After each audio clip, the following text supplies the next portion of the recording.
जहां देश में जय जवान जय किसान का नारा लगाया जाता है, वहीं थाना पुरकाजी क्षेत्र के गांव मेघा चंदन में किसानों का ही उत्पीड़न किया जा रहा है।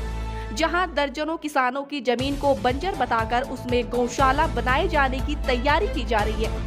गांव मेघा चंदन के दर्जनों ग्रामीण और राष्ट्रीय महिला एकता संगठन के राष्ट्रीय अध्यक्ष अपने पदाधिकारी और कार्यकर्ताओं के साथ मेघा चंदन गांव के पीड़ित किसानों की जमीन की आवाज उठाने के लिए मौके पर पहुंचे और कहा, जो देश का अन्नदाता है, अगर उसे ही परेशान किया जाएगा तो राष्ट्रीय महिला एकता संगठन DIG सहारनपुर के कार्यालय के बाहर 3000 कार्यकर्ताओं के साथ धरना प्रदर्शन करेंगे।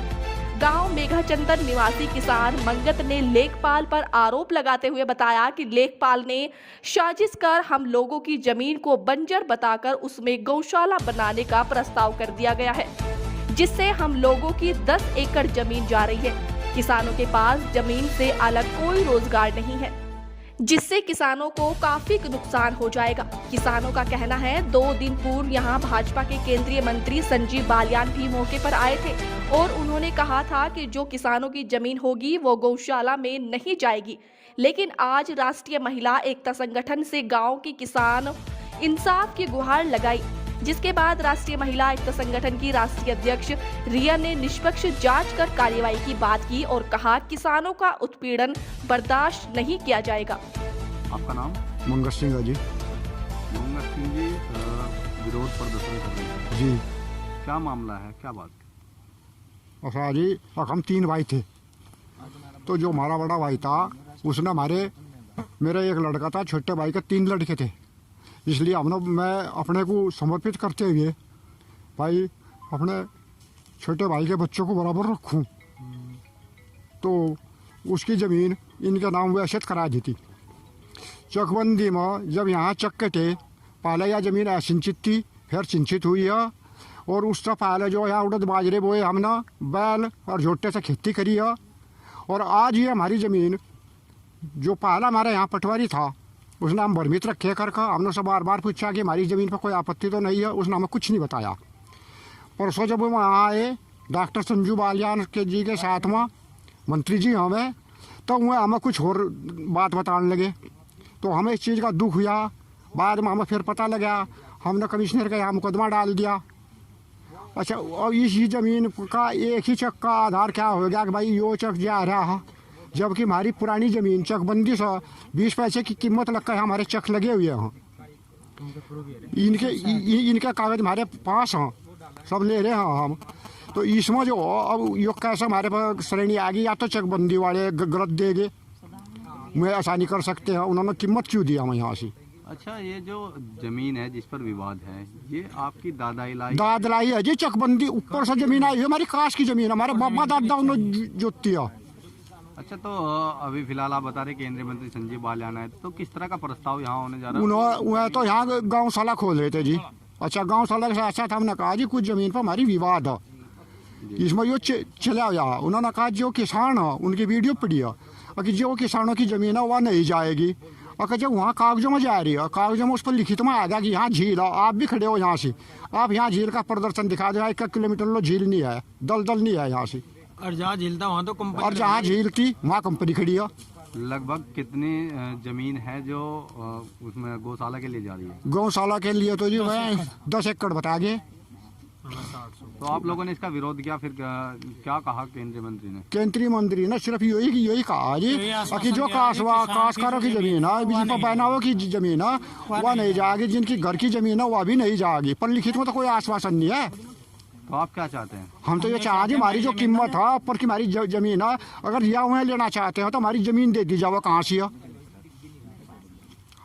अगर मान लो इसकी नाप तुलाई होती है, अगर इस पर आप लोगों की सुनवाई नहीं होती, तो आप लोग किस तरह से विरोध प्रदर्शन करेंगे? बस फिर तुम्हारा ये है जी, आज पूरा परिवार खड़ा है, यहाँ से कहाँ जाएंगे? हमारे पास खाने दाने तो दाना रहने का नहीं कोई, कुछ भी, कहाँ जाएंगे हम? तो क्या करेंगे?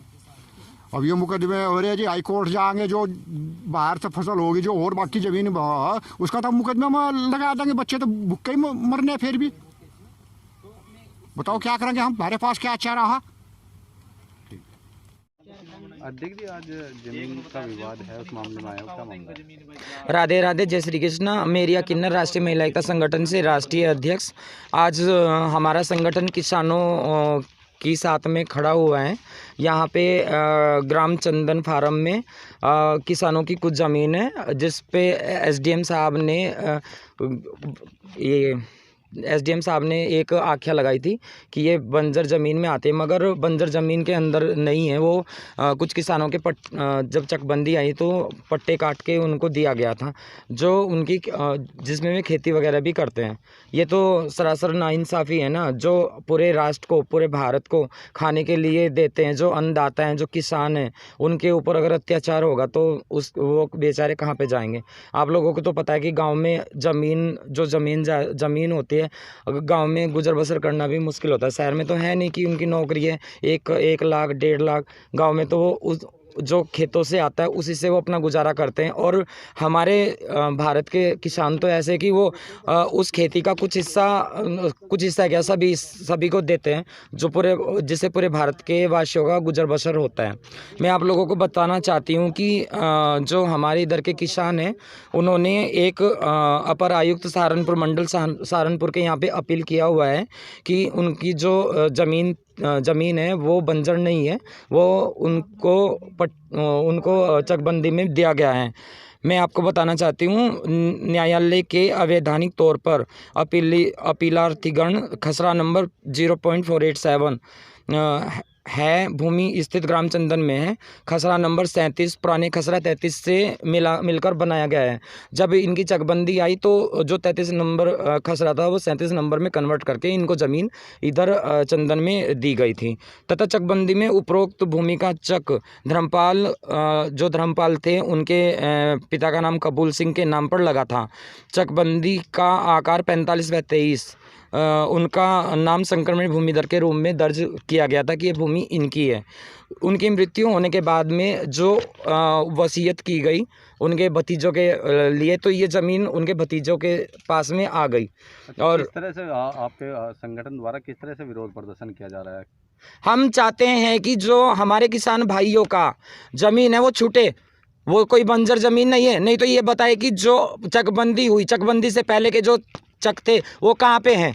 अगर चकबंदी में वो चक यहाँ पे दिए गए हैं तो फिर उनको उनका अधिकार दिया जाए, नहीं तो जो चकबंदी से पहले के चक थे वो उनको दिए जाएं। इसमें उनकी तो कोई गलती नहीं है ना, ये तो शासन प्रशासन की गलती है ना। उनको चेक करने चाहिए ना, हमने रिकॉर्ड्स करते क्यों नहीं है वो। और हमारा संगठन हर किसान मजदूरों के साथ में, किसानों के साथ में, उनके साथ में यहीं पे खड़ा है।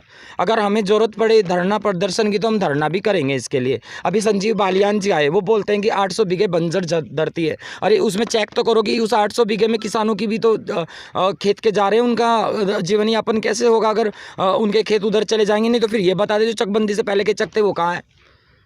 मैं तो 2 ही सवाल करना चाहती हूँ ना कि चकबंदी में उनको इधर यहाँ पे दिया गया, अगर वो उसको नहीं मानते तो चकबंदी के से जो पहले के चक है वो कहाँ पे हैं, उनको तो हक मिलना चाहिए ना। अगर ऐसा नहीं होता तो आपके संगठन द्वारा अगला कदम क्या होगा? मेरे संगठन द्वारा अपर आयुक्त के यहाँ पे धरना प्रदर्शन किया जाएगा, और मैंने पहले भी किया है। मैं वहीं पे अपनी 3000 महिलाएं लेके जाऊँगी, उसके लिए मुझे चाहे कुछ भी करना पड़े। किसानों के सम्मान में मंदिर पे हम इसीलिए आए हैं क्योंकि ये हमारे हरदास बाबा का मंदिर है, ये सिद्धपीठ भी है और यहाँ पे मेला भी लगता है। और अभी संजीव बालियान सर ने ये बोला था कि यहाँ पे जो गौशाला बन रही है उस गौशाला में एक कृत्रिम मशीन लगाई जाएगी जिसमें गाय वगैरह का दाह संस्कार किया जाएगा। आप हमें एक बात बताइए, जो मंदिर है यहाँ पे, मंदिर के पास में वो दाह संस्कार का कैसे बन सकता है? ये तो सभी को पता है ना। मैं तो योगी जी से यही हाथ जोड़ के विनम्र निवेदन करती हूँ। मुझे भी पता है कि गाँव की हम सब पूजा करते हैं, हम भी हिंदू धर्म से, सनातन धर्म से हैं, मगर एक मंदिर के पास में ये सब चीज़ नहीं होनी चाहिए। हम तो ये गुहार लगाते हैं कि जो ये डीएस फैक्ट्री बनी हुई है ये सारी बंजर धरती पे बनी हुई है। अगर कुछ भी करना है तो इस फैक्ट्री के अंदर करो। ये 300-400 बीघे में को बनी हुई है, या फिर किसानों की ज़मीन ही जो थोड़ी ज़मीन है उस पर नज़र ना डिगाए अपनी ना। 300 बीघे नीचे है जिसमें डीएस फैक्ट्री लगी हुई है। हम चाहते हैं कि जो गौशाला बने वहाँ पे बने, न कि किसानों की ज़मीन पे बने। अच्छा, कुछ किसानों की ज़मीन पर भी बता रहे हैं कि किसानों की ज़मीन भी हाँ जी, वो मतलब जो चकबंदी में इनको चक मिले थे, वो बोलते हैं कि ये तो चक नहीं है, ये तो बंजर है। जबकि जो बंजर ज़मीन है, जो झील बोलते हैं, वो झील यहाँ हिरदास बाबा से नीचे है, जहाँ पे वो फैक्ट्री बनी हुई है। बहुत पहले से झील था, अब तो यहाँ पे फैक्ट्री बना दिया इन्होंने। तो हम तो यही चाहते हैं जो मतलब दूध का दूध और पानी का पानी हो, इंक्वायरी हो, चाहे उसके लिए एक टीम गठित की जाए। धन्यवाद।